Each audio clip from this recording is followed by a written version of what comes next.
Friends, this poem is popular by several names on the internet, like Red Roses for Rose, Forever Friendship, etc., and is attributed to novelist and story writer James Kisner.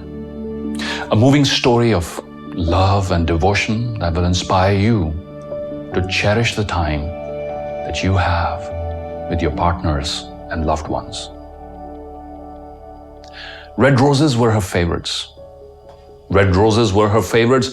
Her name was also Rose. Every year her husband sent them tied with pretty bows. The year he died, the roses were delivered to her door. The card said, "Be my Valentine, like all the years before."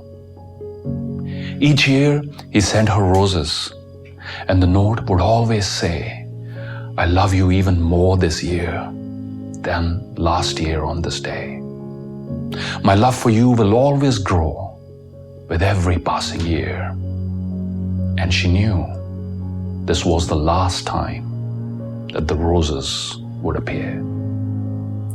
She thought he ordered roses in advance before this day. Her loving husband did not know that he would pass away. He always liked to do things early, way before the time.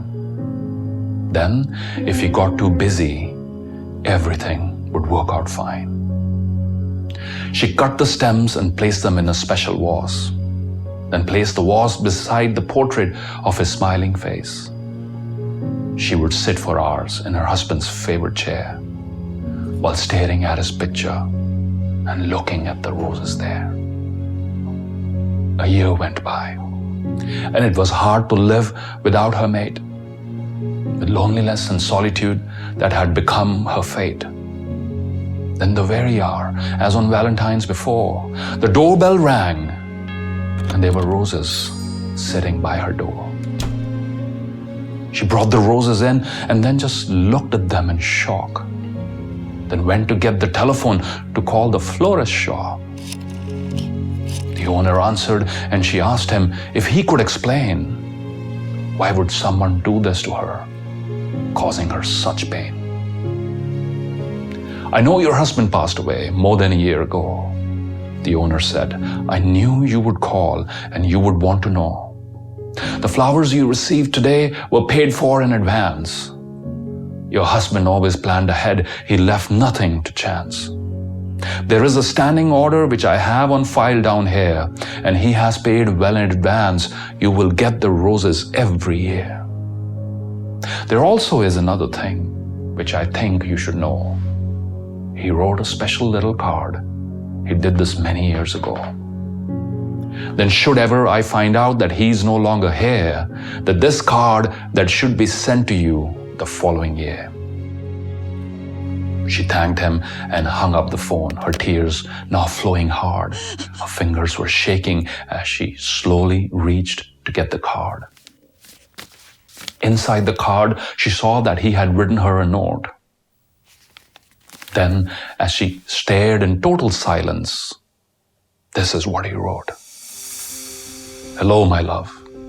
I know it has been a year since I have been gone.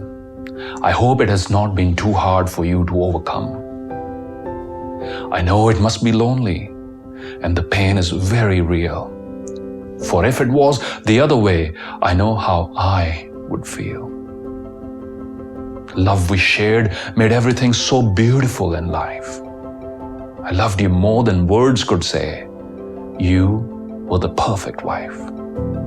You were my friend and lover. You fulfilled my every need. I know it has only been a year, but please try not to grieve. I want you to be happy even when you shed your tears. That is why the roses will be sent to you for years. When you get these roses, think of all the happiness that we had together and how both of us were blessed. I have always loved you, and I know I always will. However, my love, you must go on. You have some living still. Please try to find happiness while living out your days. I know it is not easy, but I hope you find some ways. The roses will come every year, and then they will only stop when your door is not answered, when the florist stops to knock. He will come 5 times that day in case you have gone out. But after his last visit, he will know without a doubt to take the roses to the place where I have instructed him and place the roses where we are together once again.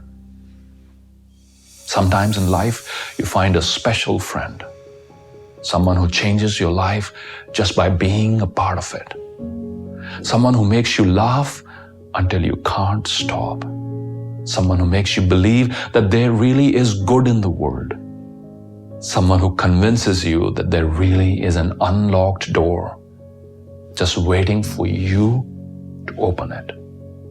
This is forever friendship. This is forever friendship. Attributed to James Kisner, novelist and story writer. Friends, cherish the time you have with your loved ones. For someday, all you might have are memories. And for those of you still seeking true love, heed the advice of the Sufi master Rumi, who said, your task is not to seek for love. Your task is not to seek for love, but to merely seek and find and remove all the barriers within yourself that you have built against it. Your task is not to seek for love, but just to find and remove the barriers that you have built against it. Thanks for tuning in.